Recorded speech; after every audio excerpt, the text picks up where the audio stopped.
하나님이 역사를 주관하신다라는 제목으로 하나님 말씀 증가하도록 하겠습니다. 우리는 살아가면서 수많은 사람들의 이야기를 듣습니다. 어떤 사람이 이렇게 살았더라. 어떤 사람들이 이런 일을 했더라.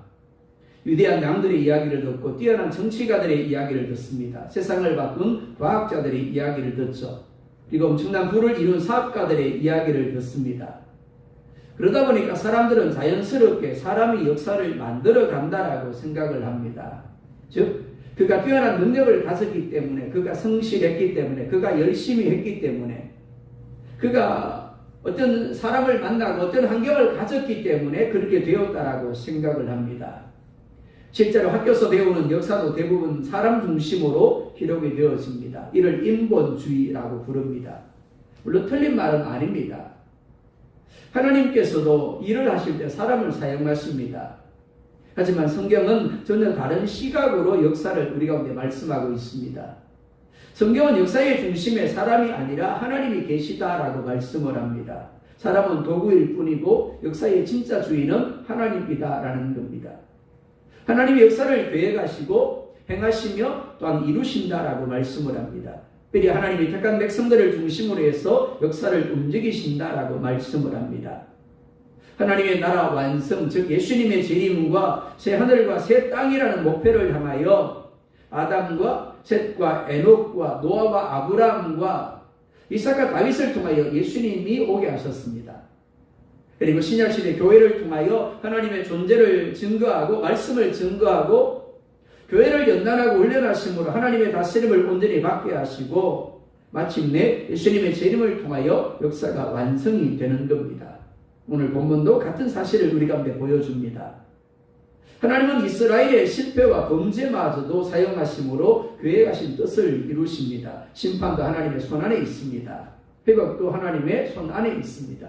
우리의 삶도 마찬가지죠. 실패도 하나님의 손 안에 있습니다. 성공도 하나님의 손 안에 있습니다. 바라기는 오늘 말씀을 통하여 역사를 다스리는 하나님, 우리의 삶을 다스리며 주관하시는 하나님, 그 하나님을 다시 한번 더 깨닫고 또 고백할 수 있기를 원합니다. 첫 번째 같이 읽습니다. 시작.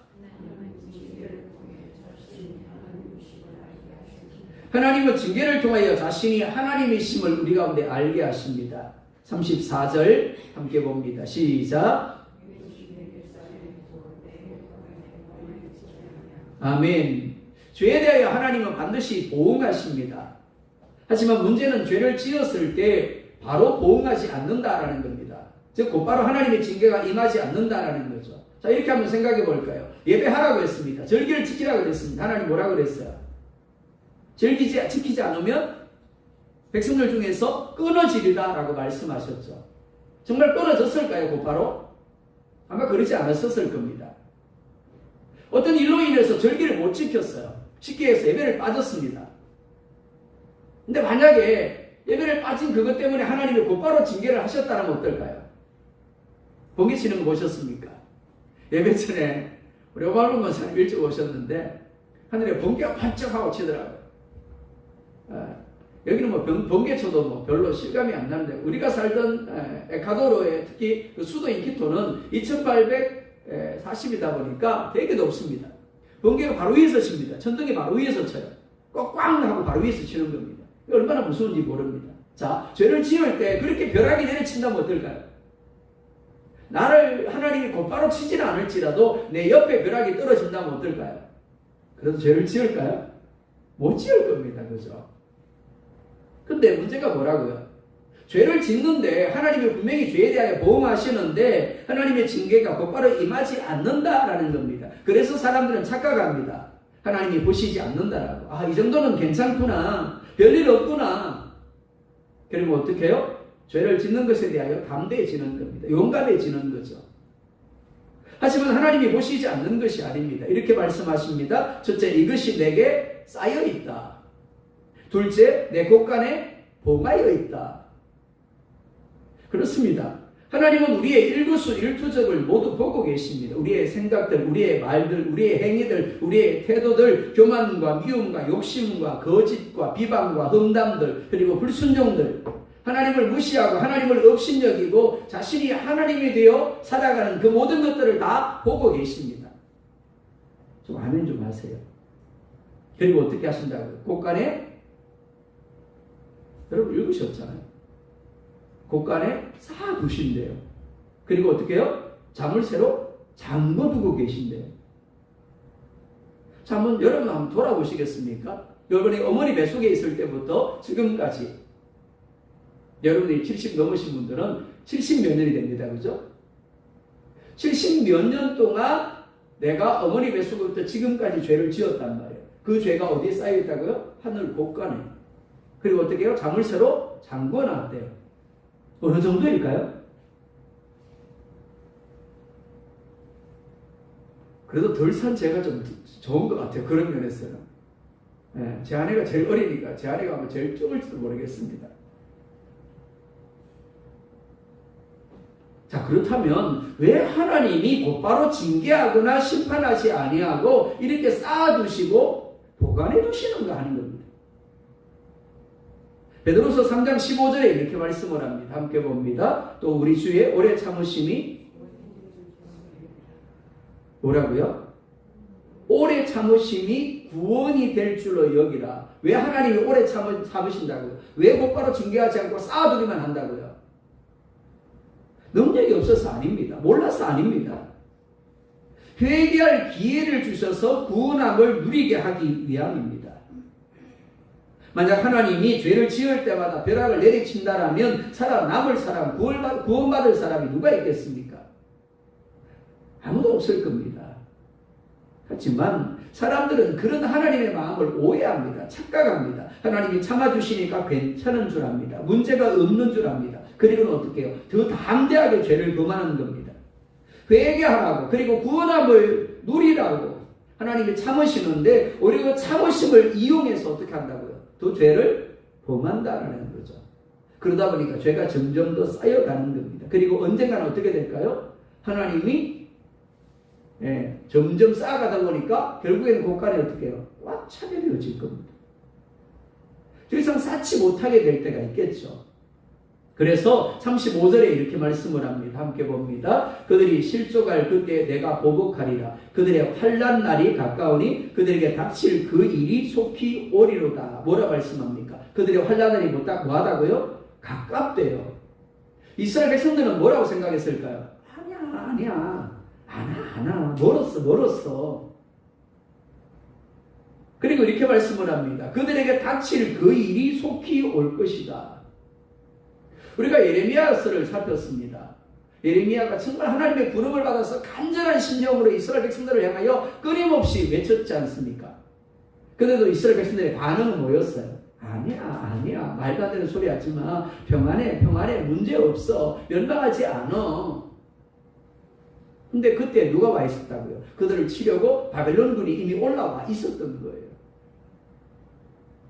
그렇습니다.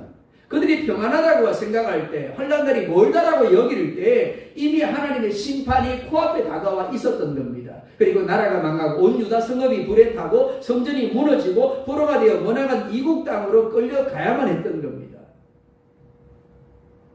특별히 창세기 15장 16절에 이렇게 말씀을 합니다. 함께 봅니다. 내 자손은 4대 만에 이 땅으로 돌아오리니 이는 아모리 족속의 죄악이 아직 가득 차지 아니함이니라 하시더니, 하나님이 아브라함에게 가나안 땅을 너와 내 자손에게 주겠다라고 하십니다. 그런데 지금은 아니래요. 언제 준다고요? 400년 뒤에요. 왜 그렇게 하신다고요? 가나안 족속의 죄가 아직 차지 않았다라는 겁니다. 자, 앞서 말씀에서 뭐라 그랬습니까? 죄를 지을 때마다 곳간에 쌓는다 그랬죠. 그리고 자물쇠로 잠궈둔다 그랬어요. 쌓고 쌓다 보니까 어떻게 될까요? 가득 차게 될 때가 있겠죠. 더 이상 쌓을 데가 없을 때가 있을 겁니다. 자, 가나안 족속에 곳간이 있습니다. 근데 하나님 모시니까 아직 차지 않았어요. 그게 차려면 몇 년이 걸린다고요? 400년이 걸리더라는 겁니다. 그래서 지금은 아니야. 400년 후에 줄게라고 하신 겁니다. 그렇습니다. 하나님이 참습니다. 그리고 기다리십니다. 그러나 하나님의 은혜를 무시하고 계속해서 죄를 범함으로 결국 죄가 곳간에 가득 차게 되어진 겁니다. 그리고 그로 인하여 어떻게 해요? 이스라엘 백성들을 통하여 하나님의 심판이 가나안 땅에 임하게 되어진 거죠. 단순히 땅을 빼앗았더라가 아닙니다. 죄에 대한 심판입니다. 동시에 하나님이 기다려주시고 참아주시며 기회를 주신 즉 은혜를 무시하고 없인 여김에 대한 심판인 겁니다. 하나님은 우상을 의지하는 이스라엘 백성들에게 이렇게 묻습니다. 37절 38절입니다. 함께 봅니다. 또한 그가 말씀하시기를 그들이 피하던 반석이 어디 있느냐? 그들의 재물의 기름을 먹고 그들의 전제 재물인 포도주를 마시던 자들이 일어나 너희를 돕게 하고 너희를 위해 피난처가 되게 하라. 아멘. 이스라엘 백성들은 하나님을 버리고 우상을 의지했습니다. 하지만 이스라엘 백성들에게 위기가 닥쳤는데도 불구하고 우상은 이스라엘 백성들을 위하여 아무것도 하지 못했습니다.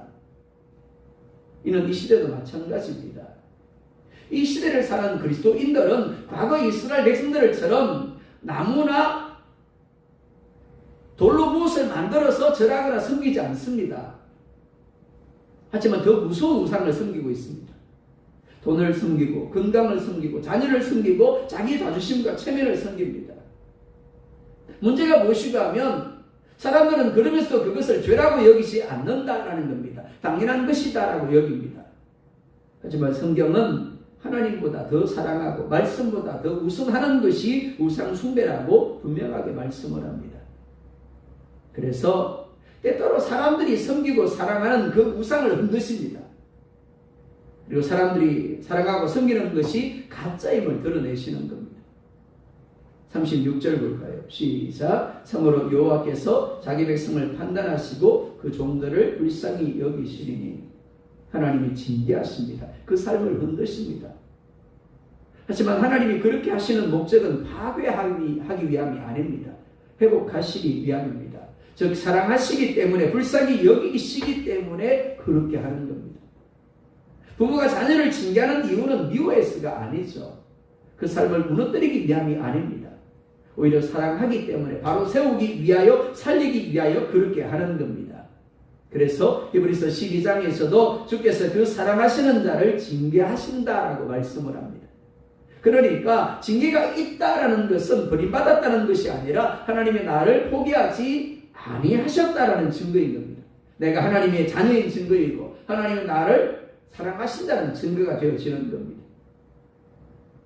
39절에 이렇게 말씀을 합니다. 똑같이 봅니다. 이제는 나 곧 내가 그인 줄 알라. 나 외에는 신이 없도다. 나는 죽이기도 하며 살리기도 하며 상하게도 하며 낫게도 하나니 내 손에서 능히 빼앗을 자가 없도다. 아멘. 하나님이 뭐라 말씀합니까? 이제는 나 곧 내가 그인 줄 알 것이다 라고 하십니다. 나 외에는 신이 없는 줄, 내가 살리기도 하고 죽이기도 하며 내가 흥하게도 하고 망하게도 하는 이인 줄 알 것이라고 하십니다. 그렇습니다. 여호만이 유일하신 참 신입니다. 그 하나님이 죽이기도 하고 살리기도 하시고 상하게도 하시고 낫게도 하시며 모든 역사를 주관하시며 우리의 삶을 주관하십니다. 그 하나님만이 참된 반석임을 믿으시기 바랍니다. 하나님의 사랑은 변함이 없습니다. 우리가 비록 죄를 범할지라도 여전히 우리를 사랑하십니다. 다만 우리가 범죄하는 것에 하나님을 버리고 우상을 섬기는 것에 안타까움으로 우리를 바로 세우기 위하여 우리를 고난의 자리에 세울 뿐입니다. 언제까지 그렇게 하실까요? 내 힘이 빠지고 내 생각이 빠지고 내 감정이 빠질 때까지입니다. 내가 죽고 예수가 살 때까지입니다. 하나님의 때는 인간적인 소망이나 기대가 꺾일 때입니다. 여전히 자신을 신뢰하고 자기 생각과 자기 감정을 주장하면 하나님이 역사하실 수가 없습니다. 하나님을 나의 하나님으로 인정하며 그 하나님의 은혜가 아니고서는 살 수 없다라는 것을 인정하게 될 때, 그래서 인간적인 생각과 방법을 내려놓고 하나님만을 붙들고 의지하게 될 때, 비로소 그때 은혜가 베풀어지는 겁니다. 사랑하는 여러분, 구속이 행복임을 믿으시기 바랍니다. 제한받음이 행복임을 믿으시기 바랍니다. 하나님이 우리를 사랑하시기 때문에 우리가 가야 할 축복의 길, 행복의 길이 어디인가를 아시기 때문에 구속하는 겁니다. 제한하는 거예요. 그렇게 하지 마라. 그렇게 하면 안 돼. 그렇기 때문에 구속받고 제한받는 것이 축복입니다. 그렇기 때문에 자유로우려고 하지 마시기 바랍니다. 내 마음대로 하려고 하지 마시기 바랍니다. 그 길은 망하는 길입니다. 하나님은 우리를 사랑하시기 때문에 아들까지 내어주셨고 우리를 사랑하시기 때문에 구속하시며 재앙하십니다. 그리고 헛된 신을 쫓고 헛된 삶을 살면 징계하면서까지 돌이키게 하시고 치료하시고 고치시고 회복하시는 겁니다. 잘 사는 것이 좋은 것이 아닙니다. 내 뜻대로 사는 것도 중요한 것이 아닙니다. 수영을 배울 때마다 강사가 그럽니다. 힘 빼세요. 힘 빼세요. 그렇습니다. 힘을 빼야 수영을 잘하는 거예요. 그래야 물에 뜨는 겁니다. 마찬가지입니다. 신앙생활함에 있어서도 많은 힘을 빼야 합니다. 그래서 하나님의 백성답게 하나님의 구속과 제한을 기뻐하며 기꺼이 구속받고 제한받으며 살고 있는가가 중요한 겁니다. 그러면 잘 살고 있는 겁니다. 사랑하는 여러분, 하나님보다 더 사랑하고 의지하는 것, 말씀보다 더 우선하고 중요하게 여기는 것이 있다면 무엇입니까? 여호와만이 참 신이시고 모든 것을 주관하시는 참 반석이심을 믿고 확신하고 있습니까? 두 번째 같이 읽습니다. 시작. 아멘. 그렇습니다. 하나님은 자기 백성을 끝까지 회복하십니다. 41절, 42절 함께 봅니다. 내가 번쩍이는 내 손이 정의를 붙들고 내 대적들에게 복수하며 나를 미워하는 자들에게 보응을 할 것이라. 내 화살이 피에 취하게 하고 내 칼이 그 고기를 삼키게 하리니 곧 피살자와 포로된 자의 피요 대적의 우두머리의 머리로다. 아멘. 하나님의 징계는 당연히 힘이 들고 고통스럽습니다. 괴롭죠. 하지만 영원하지 않습니다. 끝이 있습니다. 때가 있습니다. 그때 하나님이 이스라엘에게 내렸던 진노를 거두고 그 진노의 방향을 대적들에게 향하게 하실 겁니다. 이스라엘의 죄를 사하시고 그들을 구속하시며 그들로 하여금 웃게 하실 겁니다. 북이스라엘이 망했습니다. 남유다가 망했습니다.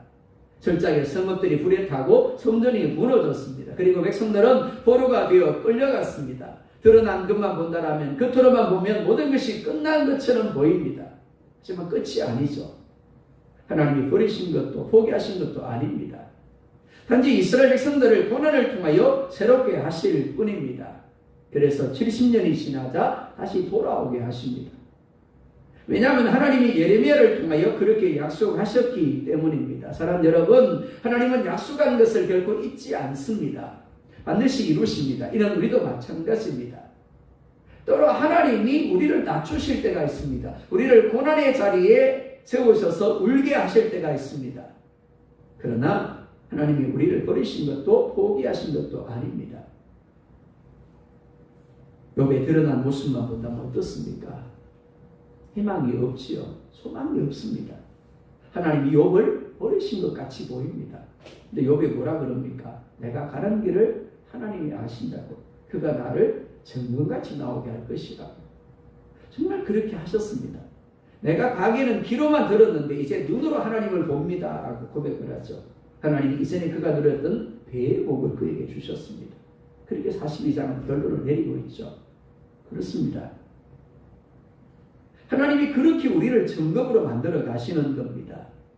금은 불 속에서 불수물이 제거되고 순수하게 되어집니다. 불이 뜨거울수록 그리고 불 속에 더 오래 있을수록 더 순수해집니다. 하나님이 우리를 버리셨기 때문에 우리가 불 속에 있는 것이 아니라 사랑하시기 때문에 자녀이기 때문에 새롭게 하시기 위하여 불 속에 머물게 하시는 것.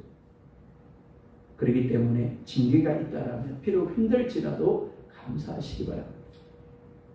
43절에 이렇게 말씀을 합니다. 함께 볼까요? 너희 민족들아 주의 백성과 즐거워하라. 주께서 그 정도의 피를 갚으사 그 대적들에게 복수하시고 자기 땅과 자기 백성을 위하여 속죄하시리로다. 아멘. 하나님은 공의의 하나님, 즉 죄에 대하여 반드시 심판하시는 하나님입니다. 하지만 동시에 사랑의 하나님입니다.